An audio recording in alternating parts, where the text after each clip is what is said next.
Welcome to The Explainer. So let's talk about the third week of January 2026. The Indian markets just went into a tailspin. It was a massive sell-off that really seemed to come out of nowhere and caught a lot of people off guard. So, the big question is, what on earth sent the market tumbling like that? Well, let's dig in, because as you'll see, this story is way more complicated than just a scary headline. It really came down to what one report called a trifecta of pressure. Think of it like three big waves hitting the market all at the same time. Basically, a perfect storm for investors. Okay, first up, let's get a handle on just how big this sell-off was. We're talking a sea of red. But, the pain wasn't spread out evenly. Not at all. And this is where the details get really interesting. See, the big-name indices, the Nifty 50 and the Sensex, they were down about 2.5%. Okay, not great, but not a catastrophe. The real story, the real pain, was happening in the rest of the market. Yeah, take a look at the mid-sized companies. These are often seen as the backbone of the economy, right? They took a huge hit. Their index dropped a steep 4.5% in just 1 week. And if you thought that was bad, wait till you see the small caps. The smallest companies got absolutely hammered, plunging almost 6%. So you see, this wasn't just some minor dip. This was a deep, painful sell-off that really hit a lot of everyday retail investors right where it hurts.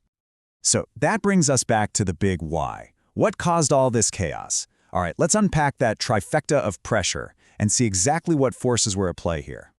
So here are the three big culprits that all teamed up against the market. First, you had foreign investors selling off like crazy. Second, all that selling put the Indian rupee under a ton of pressure. And third, to top it all off, global oil prices were on the rise. Let's tackle these one by one. Okay, pressure point number one. Foreign investors started heading for the exits, and I mean aggressively. In just 5 trading days, they pulled out over 14,650 crores. That is a massive amount of money, leaving the country in a very short time. Now, you can probably guess what happens next. When that much cash flies out the door, it just pounds the local currency. And that's exactly what we saw.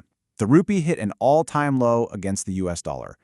And a weak rupee? Well, that's bad news because it makes imports like oil way more expensive, and that just tends to spook the entire market. And that leads us perfectly into the third piece of this puzzle, oil.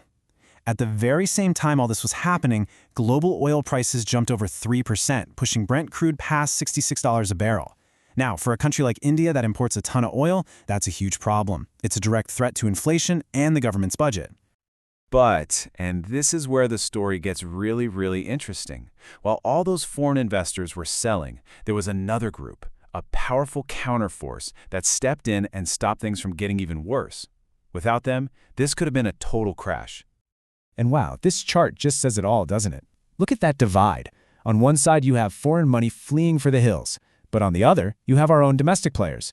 We're talking mutual funds, insurance companies. They were doing the exact opposite.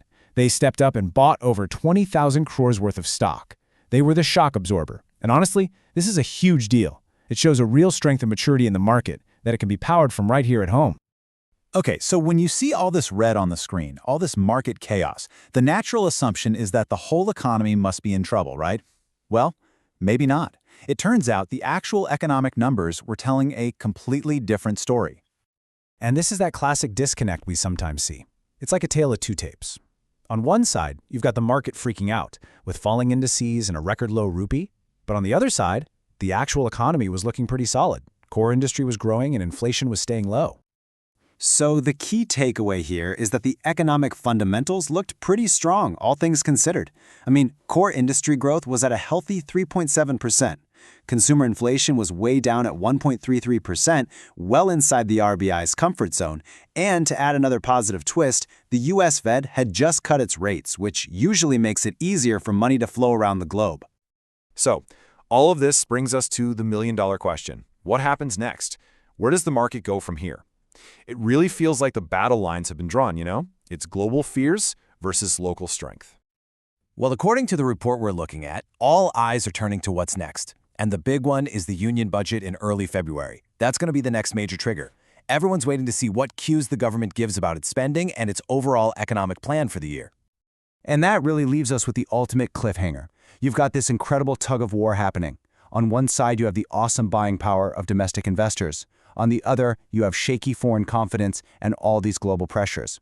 So which one is going to win? Will that local lifeline hold strong, or will the global pressures be too much? The answer to that question, well, it's not just about the next few weeks. It could very well define the next chapter for the Indian market.